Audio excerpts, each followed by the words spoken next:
Hi,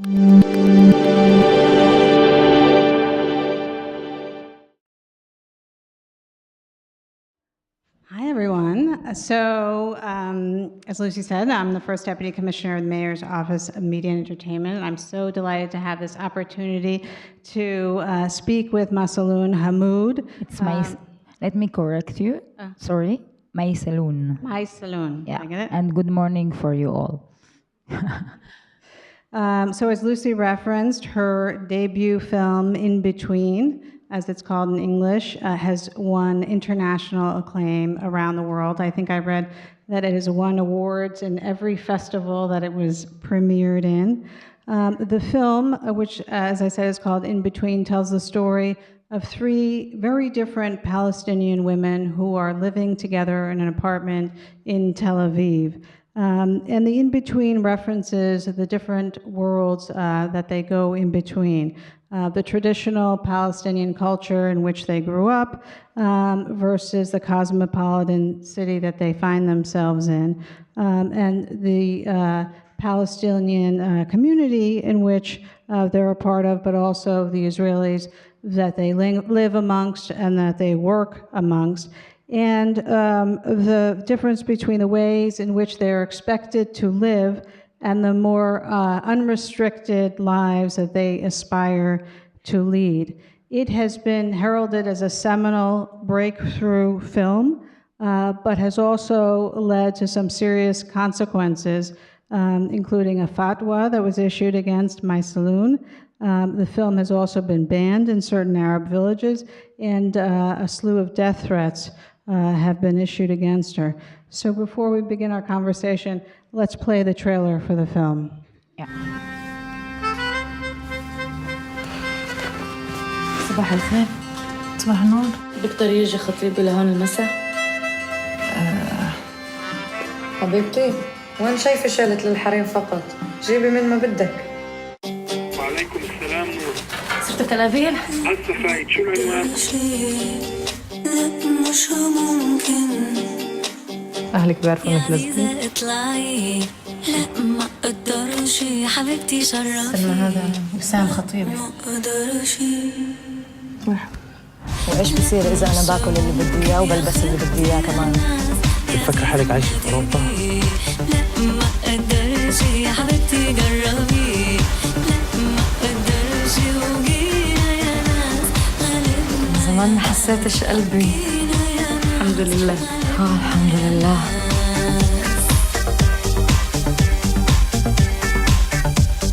شو زيهن فاجرات. لا ما اقدرش. شو العمل؟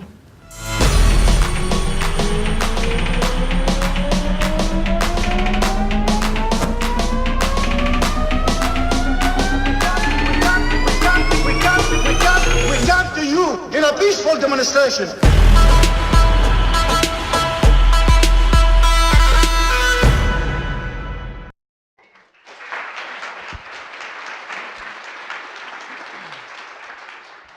Maybe before we can start our chat, I want to tell you that the movie gonna released at the 5th of January at Crossing the Country, basically also at New York at Sunshine Theaters.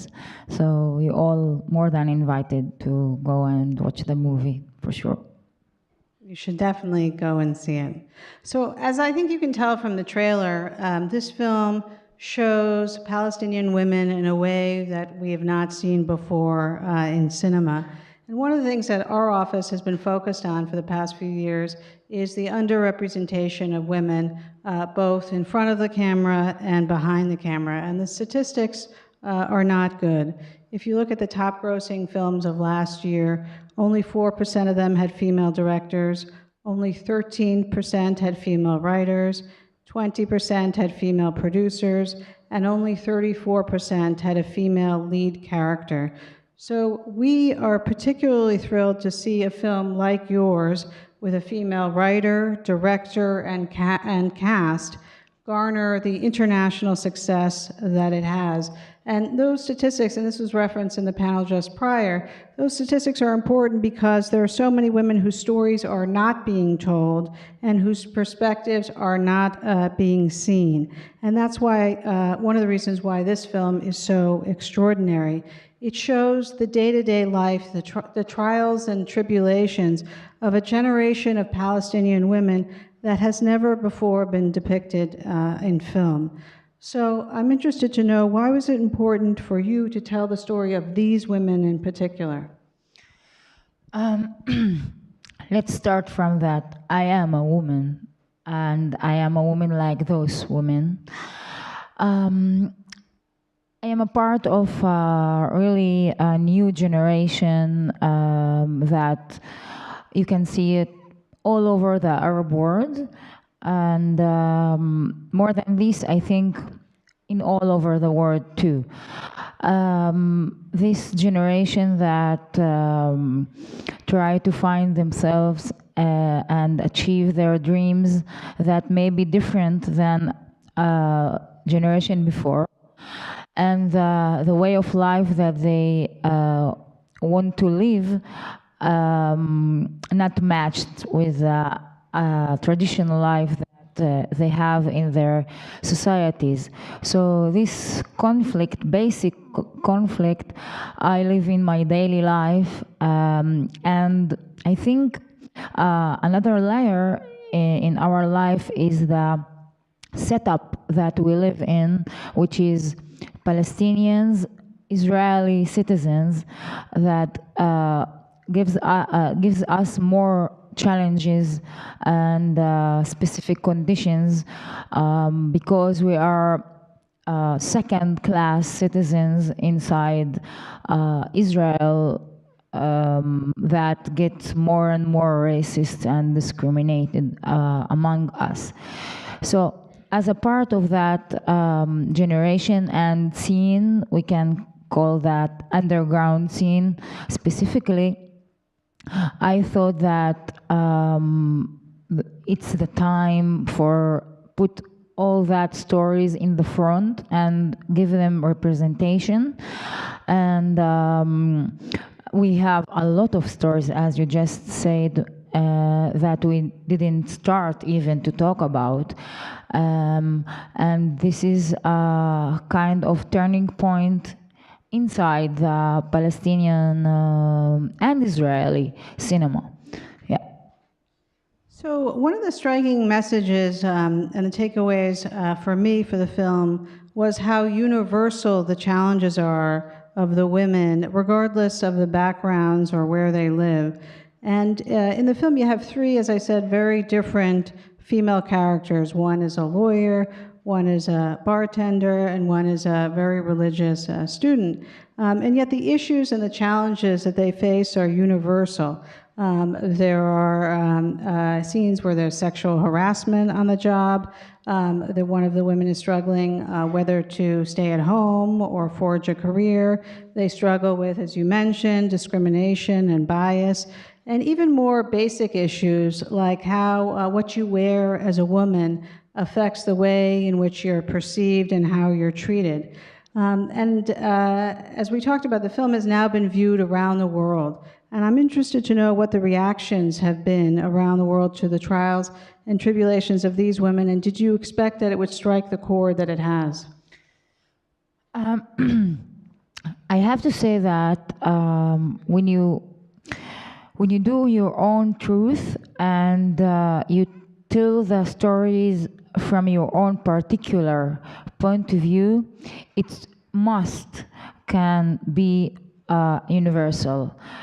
And just in that way, you can really touch the people all over, because we all human beings and we have all the same conflicts usually. And I think there is something so common in all over the world, which is the patriarchy. And the patriarchy rules and the system is everywhere. It just, I think, has different faces.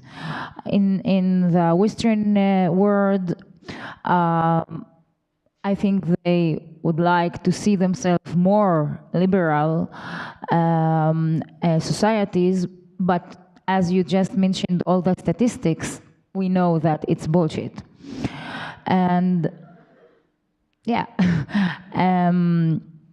maybe at the East, it's more in the face, the crucial conservative patriarchal societies, but it's all over. So when the movie released at Spain, Italy, all Scandinavia, New Zealand, Australia, all over, it was totally the same reactions, exactly at the same certain scenes, certain points, certain minutes, exactly the same. And it was really like crazy for me to see that, how all of us has the same reaction as women that face all that all over.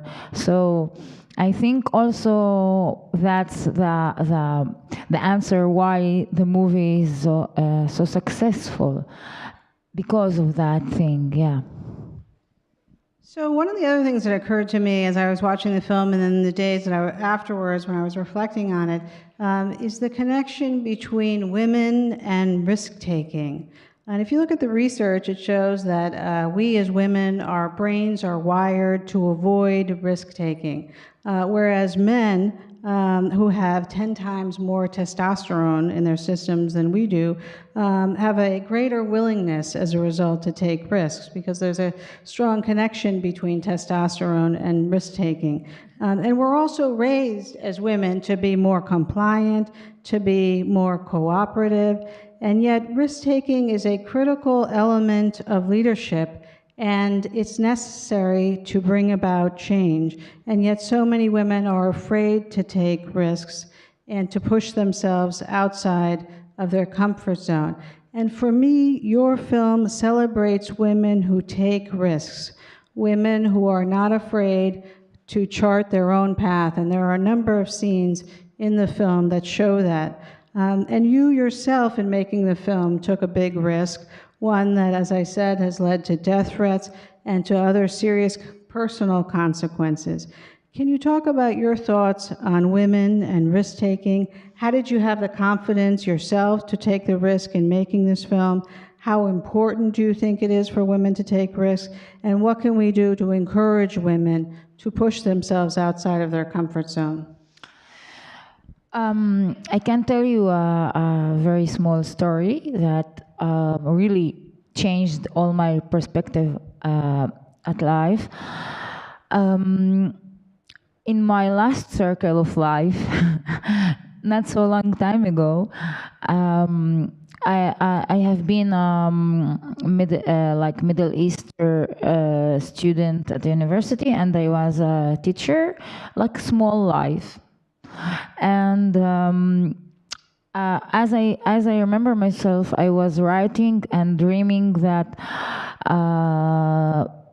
I want to do something with art, but it was a privilege for me as a Palestinian woman that my society still is worried about surviving as economic-wise and all that.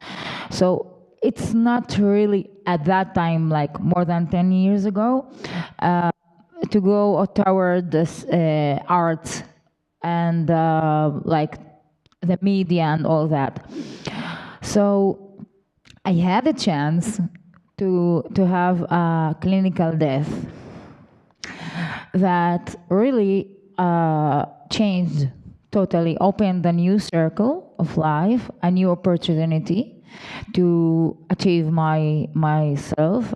And the first time that I did, after I recovered, I was searching where can I study cinema, and this is like, I knew this is my libido, this is my passion, and I want to tell stories. So this is took all the scareness or the frightening from usual small life, and this state of mind give me just the new point of view that if I am here again, so let's do what I really want to do. And I don't think that we all need to pass clinic death for do what we really want to do. And I think that if you don't take risks, you cannot really change your position dramatically, I mean, in life.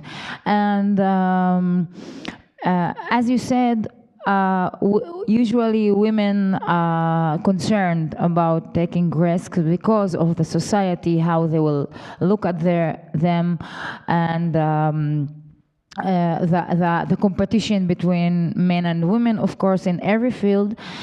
But I decided that I want to work with women basically, and just additions of men around, and that's what I really did, not just in front of the camera. As you saw, the main characters are 3 different women with different models of what we see as like a beautiful woman, and also back of the camera, all the chiefs at all sections, but the cinematographer section, and he is a NYU student, so he has a plus. I'm kidding. So almost all of them were women in the working too. So it gives us a very, very comfy environment to create, to work, and all of them worked very hard to get and achieve that high level of work, like more than the guys. So I think that they did a very like fantastic work. So this is about, and also if we are talking men and women taking risks. So when you go to see the movie, you will see that each character who really did her choices and chose that she wants her life different than the traditional life that they assume that she will continue. We see in front of her there is a guy that is still so weak to make his own choices, to go forward with her, because he has to lose. He can lose his position as a man inside the family, which is the basic part of the society. And the difference between them, that when the women made her choices, she cannot go back. She cannot, because the society don't accept her. She has a tag of slut. She lives her life, you know, she do what she wants. So it's a bad thing for the society. So the men still play at the 2 weddings, like dancing 2 weddings, because they can live their lives with those 3 women, but at the right time, when they need to go like forward, then the problems start, because even he thinks about himself that he is a liberal. Inside him there is lines still, and he just found that he is not. So the difference between choices, yeah.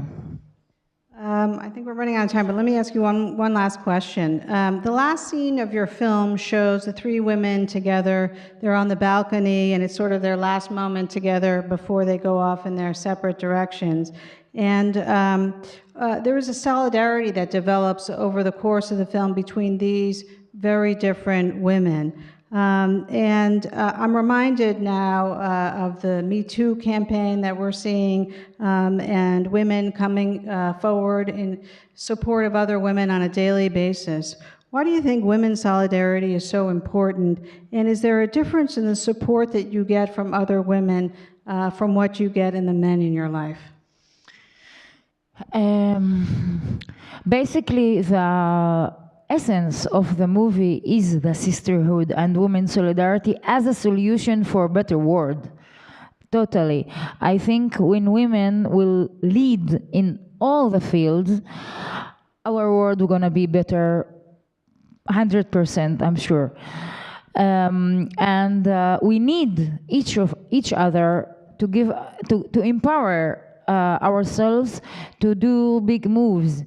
And I think when you're gonna see the movie, you will feel how is important to be a side that for women that weaker than us in her own conditions. It doesn't mean that we are better at all, but just each of us has different backgrounds and different starting points, and we need to give each other power to change and to go forward in the process of liberation. And I believe that we all want to believe in that too. Maysaloun, thank you for your insights and for sharing your film with us. Thank you very much.